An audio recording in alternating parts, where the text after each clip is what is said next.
Here is something the church has not always taught well. Resilience is not the absence of pain. It is not the ability to stay standing when the storm hits. It is not a spiritual superpower that some people have and others don't. Resilience is a skill. It is a set of learnable, practicable habits of mind and heart that determine not whether you will be broken by hard things, but how you move through them. And here's what stopped me the first time I understood this clearly. Jesus never promised his followers a life without suffering. He promised something far more useful. In this world, you will have trouble, but take heart. I have overcome the world. John 16, verse 33. Not, I will remove the trouble. Not, trouble means you have failed. In this world, present tense, guaranteed you will have trouble. And the response Jesus modeled was not stoic endurance or spiritual bypassing. It was something psychology is only now beginning to fully map. Today, we are going to look at 5 specific practices Jesus both taught and demonstrated that modern resilience research has independently identified as the most powerful predictors of human flourishing under pressure. Welcome back to the Gospel and Psychology channel. If you missed our last video on why you keep choosing the wrong person in relationships, it is linked below and I strongly recommend it. It sets important groundwork for everything we are doing this season. And if you want to dive deeper into how to apply psychological tools to your daily prayer life, I've put together a complete 30-day guide. You can find the link in the pinned comment below to grab your copy. Today, we are tackling something I have wanted to build a full framework around for a long time: emotional resilience. Not as a vague aspiration, but as a specific, practicable set of skills. Skills that Jesus modeled in his own life and taught in his ministry, and that psychology has now validated with decades of research. Here is what we are covering: what resilience actually is and what it is not. What psychology's most comprehensive resilience research tells us about how it is built. 5 practices Jesus taught and demonstrated, each mapped to its psychological equivalent. How to begin building resilience today practically, with specific habits you can start this week. This is going to be one of the most practically empowering videos on this channel. Let's go. Let's start by clearing up what resilience is not. Resilience is not toughness. Tough people push through pain by suppressing it, and we covered in season 1 what suppression costs the nervous system over time. Resilience is not positivity. Resilient people are not people who see every difficulty as a blessing in disguise. Research by psychologist Martin Seligman, the founder of positive psychology, shows that forced optimism in the face of genuine hardship actually reduces resilience by preventing honest processing of pain.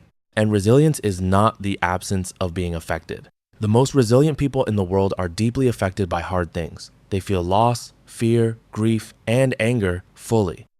The difference is what they do with those feelings and how quickly they can return to functioning without denying what happened. Psychologists define resilience as the capacity to recover from adversity, adapt to challenging circumstances, and grow through difficulty rather than merely surviving it. The last part of that definition, grow through difficulty, is what researcher Richard Tedeschi calls post-traumatic growth. The counterintuitive finding that some people emerge from severe hardship not just intact, but fundamentally transformed, more compassionate, more purposeful, more connected to what matters most. Romans 5 verse 3-4 describes this process with striking precision. Suffering produces perseverance, perseverance, character, and character, hope. Paul was not romanticizing suffering. He was describing a psychological sequence, a growth pathway that runs through difficulty, not around it.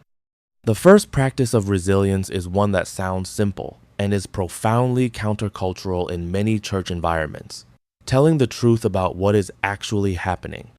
Jesus was relentlessly, sometimes uncomfortably, honest about reality. In Gethsemane, facing the cross, he did not perform composure. Luke 22 verse 44 says, his sweat was like drops of blood falling to the ground. He told his disciples, my soul is overwhelmed with sorrow to the point of death. He asked the Father to remove the cup.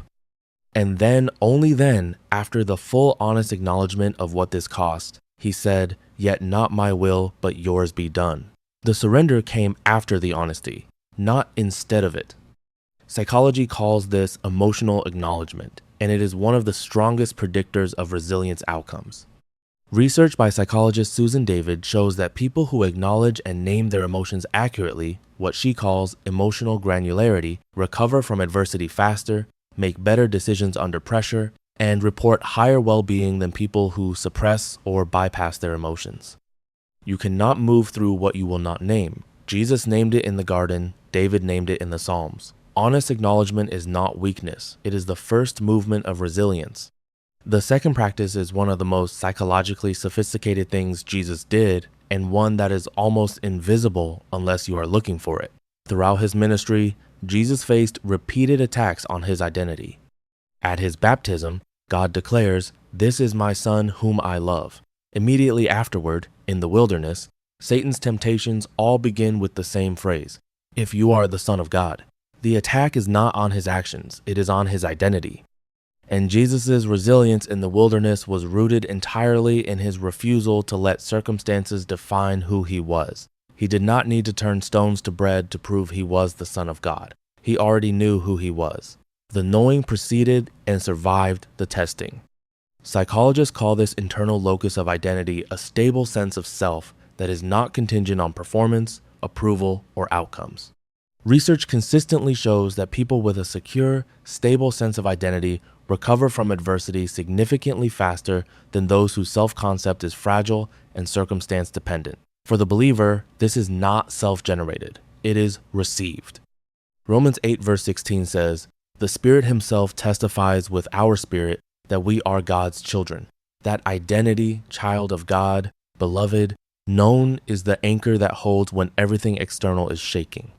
Resilience is not built on the belief that things will be okay. It is built on the knowledge of who you are when things are not okay. That knowledge, rooted in God's declaration rather than your circumstances, is the most stable foundation psychology and theology both point to. The third practice Jesus modeled was one he demonstrated in his most vulnerable moments. He did not face them alone. In Gethsemane, Jesus took Peter, James, and John with him. He asked them to stay and keep watch. He did not withdraw into solitary suffering. He brought his closest people into the vicinity of his pain, even when they fell asleep. This matters more than it might appear. We covered the neuroscience of co-regulation in our community video, the finding that the nervous systems of safe people regulate each other. Jesus, fully human, needed what every human nervous system needs, the presence of trusted others in the darkest hour. Resilience research is unambiguous on this point. The single strongest predictor of resilience across every population studied children, adults, trauma survivors, disaster victims, is the presence of at least one stable, caring relationship. Not a large network, not a church of thousands, one person, consistently present, genuinely safe. Ecclesiastes 4 verse 10. If either of them falls down, one can help the other up. But pity anyone who falls and has no one to help them up. This is not sentiment. It is a resilience prescription. The fourth practice is the one that most distinguishes resilient people from those who are crushed by the same circumstances, the ability to find or construct meaning in suffering. Viktor Frankl, the Austrian psychiatrist who survived 4 Nazi concentration camps, built his entire therapeutic framework, logotherapy, on this observation. The last human freedom is the freedom to choose one's attitude toward unavoidable suffering. People who found meaning in their suffering survived at far higher rates than those who could not. Jesus modeled this most powerfully in his approach to the cross. Hebrews 12 verse 2 says, "He endured the cross for the joy set before him." He held the meaning of what his suffering would accomplish in view even in the depths of the suffering itself. The meaning did not remove the pain. It gave the pain a context that made it survivable. 2 Corinthians 4 verse 8 to 9 captures this resilience posture perfectly.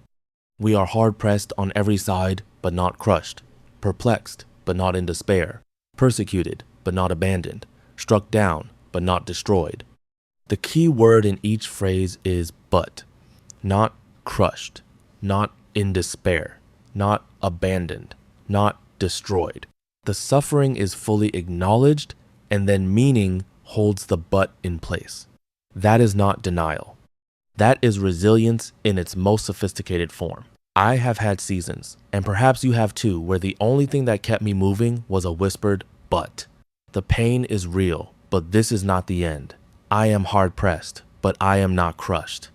It is a small word that carries enormous psychological weight. The fifth practice is one that the church has sometimes misunderstood, and that misunderstanding has cost people enormously. Self-compassion. In many Christian environments, self-compassion has been treated as selfishness, as the opposite of humility, as self-centeredness dressed in therapeutic language. But this is a misreading of both scripture and psychology. Psychologist Kristen Neff, whose research on self-compassion is among the most robust in the field, defines it as treating yourself with the same kindness, care, and understanding you would offer a good friend in difficulty, not lowering standards, not excusing failure, simply extending to yourself the grace you would readily give to someone you love. Jesus captured this in the greatest commandment: love your neighbor as yourself, not instead of yourself. The command assumes a baseline of self-regard that many believers have been taught to deny. Neff's research shows that self-compassionate people are more resilient, more motivated to improve after failure, less anxious, and less depressed than self-critical people, not more complacent. Self-criticism does not produce growth. It produces paralysis. Jesus modeled this in how he responded to his own disciples' failures. When Peter denied him 3 times, the resurrected Jesus did not shame him. He asked 3 times, "Do you love me?" Restoring, not condemning. The same grace he extended outward, he modeled as the posture of love. 5 resilience practices of Jesus. 1. Honest acknowledgement. Name what is true before moving through it. 2. Anchored identity. Know who you are before the storm tests it. 3. Intentional community. Bring trusted people close in the hard moments. 4. Meaning making. Hold the but in place even when the pain is real. 5. Self-compassion. Extend to yourself the grace you would give to someone you love. And if you want to dive deeper into how to apply these psychological tools to your daily prayer life, I've put together a complete 30-day guide. You can find the link in the pinned comment below to grab your copy. I want to be honest with you about something. For a long time, I confused endurance with resilience. I thought the goal was to get through hard things without being visibly affected, to keep functioning, keep serving, keep showing up, regardless of what was happening inside. What I was actually doing was suppressing. And as we covered in season 1, suppression does not resolve pain, it delays it and deepens it. The shift for me came when I began to understand that resilience was not about staying on top of the wave. It was about learning to swim, to move through the water rather than fight it, to feel the weight of hard things fully and trust that feeling them would not destroy me.